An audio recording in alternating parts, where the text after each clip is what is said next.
Okay, so without further ado, snap it to up. Uncultivated Rabbit.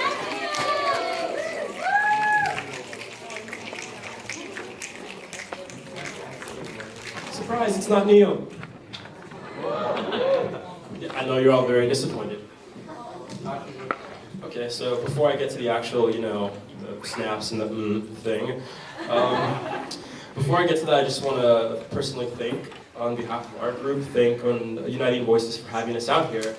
So whenever we get performance requests, the first two things we look at are who invited us and are Uniting Voices going to be there. And typically, if number two is a yes, we feel a lot better about the show. Oh, this is going to be a good show.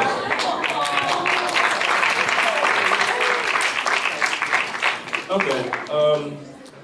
And now first I just want to get an idea of what I'm working with here. So who's ever been to a spoken word performance, seen an idea of, there's a lot of you! This is a relatively new thing for me, okay. Okay, so for the few of you that have never been to a spoken word performance before, we like to hear praise in one of two ways. One is during the performance, if you hear something you like, you snap for it. Snap very loudly for it. We thrive off that kind of thing. It's rhythm. And the other thing is, if you hear something you really, really, really, really, really like and you want to let us know, you just go, Like the first time you heard your favorite song and you heard that one line right towards the center and you were just like, what was that?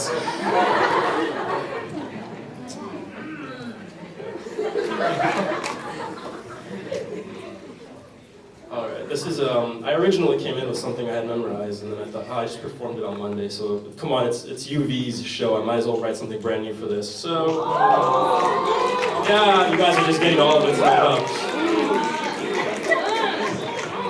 Alright, this is to the couple from Westwood. Someone's from Westwood. To the man hugging the wall. A flower, whose roots are soaked with vodka, so all he can do is sweat at the sight of hyenas prowling on the orchid he brought to this party. Hang in there. Someday, you'll be feeling yourself too. To the girl, whose man is hugging the wall. Damn. Don't mind me at all. I am a telescope, who went out tonight intending to get lost somewhere between Westwood and the Pacific Ocean. I was minding my business when my hazel-colored lenses got a glimpse of you. Skin, a shade of ebony I have never seen before. As if Van Gogh's Starry Night had been mixed with a day's worth of the blackest coffee, and those stars were drops of creamer lost in a swirl that cannot keep up with you. I gazed at a lot of things tonight. This party is a racial studies class gone wrong. Ethnic groups have been made, corners of this apartment taken, and their walls thrown up. I could cut the tension they use as cement with a chainsaw, and all I would do is break a perfectly good chainsaw against stereotypes that have been outdated longer than anyone in this room has been alive. But you could care less. You glide up and over their barriers like smoke skating across water. There is real smoke. Billowing from under the door to the VIP room, it clashes violently with the heat of all these bodies dancing and makes a smell like ganja and insecurity. But you glide through that too. You're dancing with the molecules of oxygen that can't move through this room fast enough. I cannot come up with metaphors for you fast enough. You're slipping in and out of the space between my words, elevating this grammar faster than the girls in the back room can take lungfuls of indica. To the man still hugging that damn wall, as if it were about to let go of the rest of this building, walk out onto the dance floor and fight your battles for you. If I could, I would kick that wall out from under you, pull the voice box from my throat, give you a 20-second how-to speech, and let you see how good words sound, coming and going, if you only knew what to do with them. If I could, I would grab you by the strings, clinging to that still beating heart on your sleeve, marionette your ass the right way, the opposite of how you let this room full of haters manipulate you and make you say the things the only real woman in this apartment deserves to hear. To the woman with the wallflower, from the wallflower, by way of poetry. The music in here is too damn loud. an orchestra of dub and trap, but we both know every word from your mouth is a Harlem jazz club on the hottest night of summer. Every syllable is Coltrane in his prime, as if Motown had come decades early and gotten its hands on Ella Fitzgerald, or decades later, and made the most sublime kind of music with Adele's every sound. Your laugh is the bright side of 500 years of slavery for siblings living on a rhythm most people can't hear, 3 years of dedication most people can't taste, 2 parents that never met a glass ceiling they could not break, and 1 woman that I will never know what to do with. To the man hugging the wall, a lot of things will be said tonight, most of which will be lost in a flurry of shots that you will all welcome with open arms as if we were drinking with death wishes.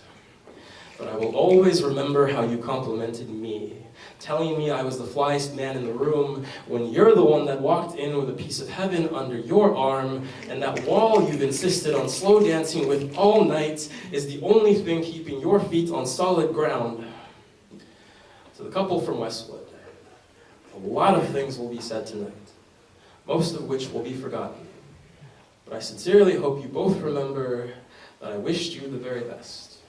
To him, because you are the luckiest man under this roof, and every single body filled with testosterone, alcohol, poetry, or some combination of the 3 knows it. And to her, because every man under this roof, yours included, knows you can have it so much better. But you insist on making sure the only flower in your garden is the one on the wall you've been keeping company all night. Thank you.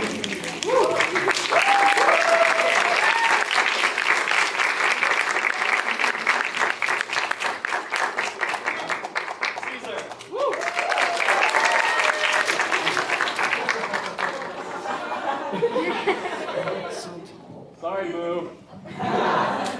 Okay. First off, I just want to air it out. First off, my name's Nghiem.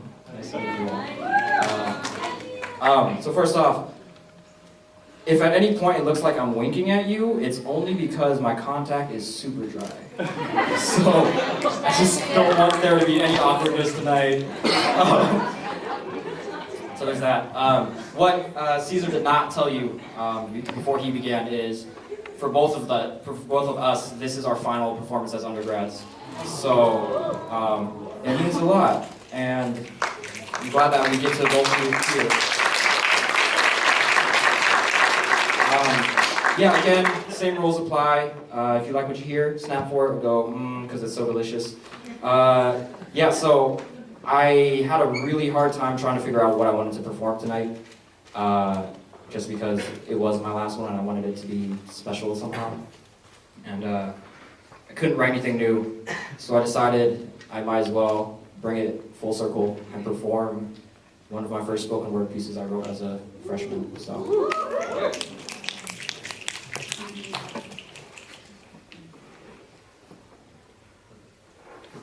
This is for every woman who has ever looked into a mirror and didn't like what she saw. For every female who could count everything she dislikes about herself on 4 handfuls of fingers but can barely use one hand to tally what she likes. This is for every woman who has ever stood in front of a mirror picking herself apart. Thinking that your legs aren't thin enough, your stomach isn't flat enough, your breasts aren't big enough, your lips aren't the perfect shape, your teeth aren't straight, your smile is crooked, your nose is too big, your eyes are too small, or your eyebrows aren't the right shape. For those of you who have noticed how those bags under your eyes sag a little too much, and you joke around saying you could use those bags to go trick-or-treating. But baby, the media is playing a trick on you because honestly you are a treat to the universe, far too sweet to ever be experienced or tasted. And I want to punish this mass media that's been force-feeding you these images of anorexic models and telling you it's a standard of beauty. Some propaganda about how you don't look right the way you are. They're the reason why you want to diet and lose weight. These crack cocaine-colored supermodels are the reason why you want to change your skin color. They're the reason why you don't look in mirrors anymore, because you're afraid you won't like what you see.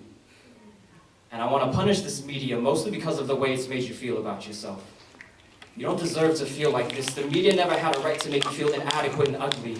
Every time you're standing in front of a mirror, hating your reflection, I wish I was standing right behind you with my arms wrapped around your navel, telling you you're beautiful, because beauty is in the eye of the beholder, and I can see beauty right now while I hold you. And I just want you to know that you're beautiful. From the top of your head down to your pinky toes, from the length of your hair down to your cuticles. I just want you to know that you're beautiful. But nothing I say matters unless you believe me. And I hope that you do, because real beauty starts with you. No one but you has the right to judge how beautiful you are, so don't listen to the media when it tries shoving these ideas down your throat. My final words to you. You should not want to lose weight, but rather the attention you give to the media. The only thing you should want to change about yourself isn't your skin color, but your clothes. And every time you look into a mirror, lose count of all that you love about yourself and smile the biggest, brightest smile you have ever smiled, knowing that you are beautiful.